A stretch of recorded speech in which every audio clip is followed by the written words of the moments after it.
Okay, ako si Father Danny Pilario, matagal na formator from Vincentian Hill Seminary to St. Vincent School of Theology and DePaul House. Ngayon, in the last 2 years, I have been assigned in Adamson University.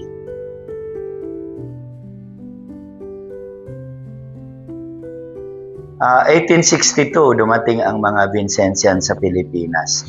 And they took care of all the seminaries, diocesan seminaries all over the country, from Manila to Bicol to Cebu and to Haro.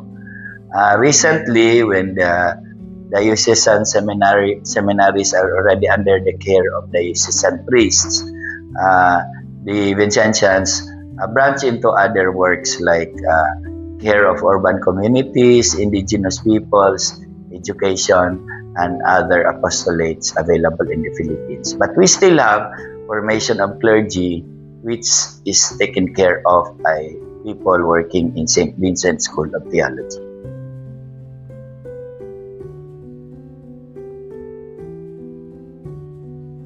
Para sa akin, ang alumni of the Congregation of the Mission or ACM ay ang mga partners namin.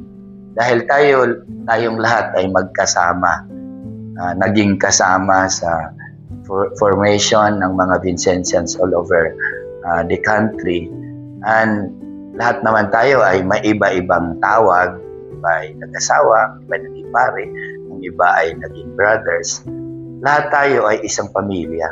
So if the priests are doing their own apostolates, we would like to encourage and I would like to envision the ACM to be also continuing the apostolate of the Vincentian community in whatever way you can, wherever you find yourselves as lay people with different kinds of professions today.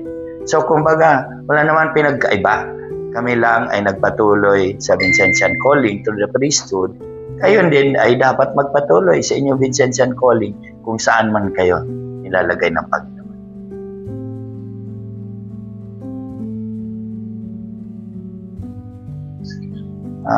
Short happy memory sa seminary noong kasama ko kayo. Okay ba yun?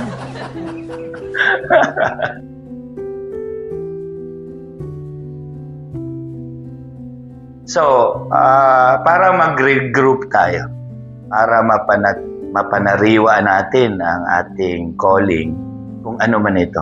Gusto kong isipin kasi na calling pa rin ang meron para sa ACM. Bukasyon pa rin. Hindi nawala yung bukasyon nyo. Meron kayong bukasyon. We would like all of us to regroup. And please come on January 25. This is a holy event. We will gather again in our own house of formation in St. Vincent Seminary. So, welcome tayong lahat. See you there.